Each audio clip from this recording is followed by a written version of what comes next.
یا ایھا الذین آمنوا توبوا الی اللہ توبۃ نصوحا، اہل ایمان رجوع کرو اللہ کی جناب میں، لوٹو پلٹو توبہ کرو،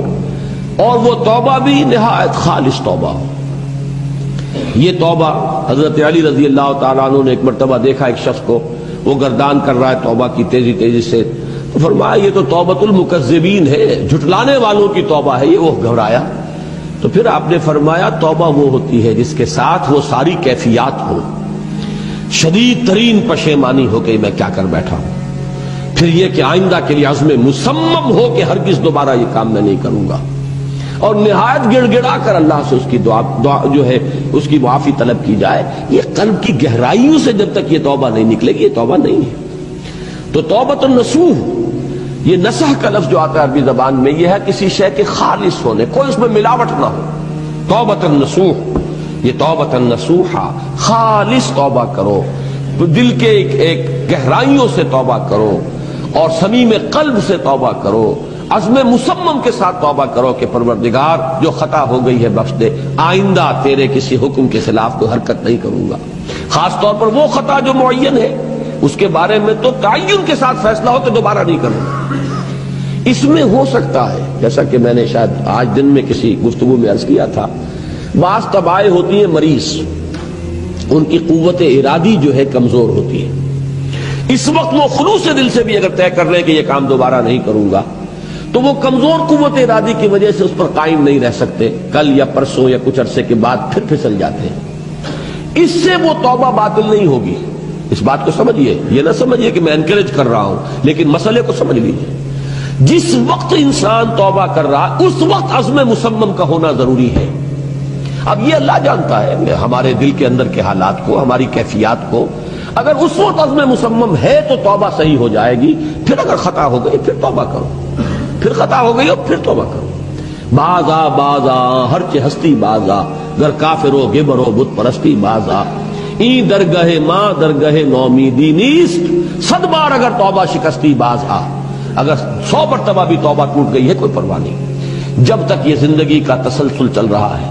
معلم یغرغر، جب تک کہ وہ گھنگرو نہیں بولا ہے آ کر حلق میں، اور نزع اور جان کندنی کا عالم شروع نہیں ہو گیا ہے، اس وقت تک توبہ کا دروازہ کھلا ہوا ہے۔ لیکن جس وقت توبہ کر رہا ہے آدمی، اب یہ آدمی اپنے آپ کو دھوکہ دے لے گا تو دوسری بات ہے، لیکن اللہ جانتا ہے، اس وقت اگر عزم مصمم ہے تو توبہ درست ہو جائے گی۔ تو جو بھی معاملات ہیں اللہ اور بندے کے مابین، اس میں 3 شرائط ہیں کہ جو علماء نے معین کی ہے۔ ایک حقیقی پشیمانی، وہ پشیمانی جس کے لیے اقبال کا وہ شعر بہت مشہور ہے جو انہوں نے نوجوانی میں کہا تھا، اور داغ دہلوی اس مجلس میں موجود تھے جہاں علامہ نے یہ شعر پڑھا ہے، تو انہوں نے بڑی داد دی تھی کہ میاں اس عمر میں اور یہ شعر یعنی چشم بد دور، وہ یہ داد کا بڑا ایک یعنی بلیغ انداز ہے۔ اور وہ شعر کیا تھا؟ موتی سمجھ کے شان کریمی نے چن لیے، قطرے جو تھے میرے عرق انفعال کے، شرمندگی کے احساس سے پیشانی کے اوپر اگر پسینہ آ گیا ہے، شرمندگی ہے اللہ میں یہ کیا کر بیٹھا، اللہ مجھ سے کیا ہو گیا، تو یہ شرمندگی سے اگر عرق آلود ہو گئی ہے پیشانی، تو اللہ کو یہ اتنی محبوب ہے کہ موتی سمجھ کے شان کریمی نے چن لیے، قطرے جو تھے میرے عرق انفعال کے۔ حدیث میں یہ مضمون آیا ہے، اللہ کو کتنی خوشی ہوتی ہے اپنے بندے کے توبہ سے۔ بائبل کی ایک سٹوری جو ہے دی پروڈیگل سن، وہ آپ کو یاد ہوگی کہ ایک شخص کے کئی بیٹے تھے، اکثر جو تھے سارے بڑے فرما بردار، بڑے عمدار، سعادت مند کام کرنے والے، ایک تھا نٹکھٹ قسم کا شریر، وہ اپنی دولت بھی بٹوا کے لے گیا، اور پھر وہ بہت سال کے بعد آیا ہے تو سخت یعنی فقیری کے اور قلاشی کے عالم میں باپ نے واقعی سب سے توجہ ہٹا کر اپنی ساری محبت کا مرکز پھر اس بچے کو بنا لیا، اپنے بیٹے کو۔ تو وہ سعادت مند بیٹے تھے، انہوں نے کہا کہ یہ کیا کیا آپ نے، یہ ایسا اور یہ ایسا اور یہ ایسا اس نے یہ کیا، اور آج آپ پھر اس کے لیے وہی آپ کی محبت جو ہے وہ یہاں پھر اس کے جو ہے شامل حال ہو گئی ہے۔ تو انہوں نے کہا کہ تم دیکھتے نہیں کہ اگر کوئی چرواہا ہو اور اس کی اگر 100 بھیڑیں اور بکریاں ہیں، تو اگر کوئی بھیڑیا کسی ایک بکری کو اٹھا کر لے جائے تو وہ 99 کو چھوڑ کر اس کے پیچھے بھاگتا ہے اس کو بچانے کے لیے۔ جو میرے ہیں وہ تو ہے ہی ہے، جو مجھ سے دور چلا گیا تھا وہ اگر لوٹ کر آیا ہے تو در حقیقت یہ ہے میری توجہ کا اور میری محبت کا سب سے زیادہ مستحق۔ یہی معاملہ اللہ کا. یہ در حقیقت ایک پیرابل ہے, ایک کہانی ہے جس میں اللہ کی وہ شفقت جو ہے اپنے گناہگار بندوں کے جو شامل حال ہوتی ہے جب وہ توبہ کرتے ہیں, جس کے لیے حدیث میں آخری بات بیان کر دی گئی کہ تصور دیا گیا ہے کہ ایک لق و دق سے راہ میں ایک شخص سفر کر رہا تھا, ایک ہی اونٹنی سواری کی, اسی پر اس کا راشن بھی تھا, پانی بھی تھا. تھوڑی دیر کے لیے وہ ایک درخت کے سائے میں بیٹھا سستانے کے لیے, دھوپ کی تمازت سے بچنے کے لیے, تو ذرا بیٹھا بیٹھا اونگ گیا. اب جو آنکھ کھلی تو دیکھا کہ اونٹنی غائب ہے, اس کا سفر کا ذریعہ وہی, پانی اسی پر,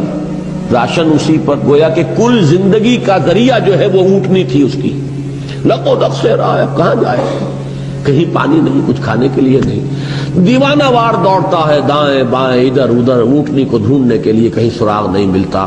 تو وہ اب موت کے انتظار میں درخت کے نیچے آ کے بیٹھتا تھا, مایوسی کی انتہا, موت کا انتظار, کہ اچانک دیکھتا ہے کہ اونٹنی تو کھڑی ہوئی ہے. تو اب اس پر شادی مرگ کی کیفیت طاری ہوتی ہے. وہ کہنا تو یہ چاہتا تھا اللہ میں تیرا بندہ ہوں تو میرا رب ہے, کہہ یہ جاتا ہے کہ اللہ تو میرا بندہ میں تیرا رب ہوں. زبان لڑکھڑا گئی ہے اس خوشی کی شدت کی وجہ سے. تو حضور فرماتے ہیں کہ اللہ کو اپنے کسی گناہگار بندے کی توبہ سے اس سے بھی کہیں زیادہ خوشی ہوتی ہے.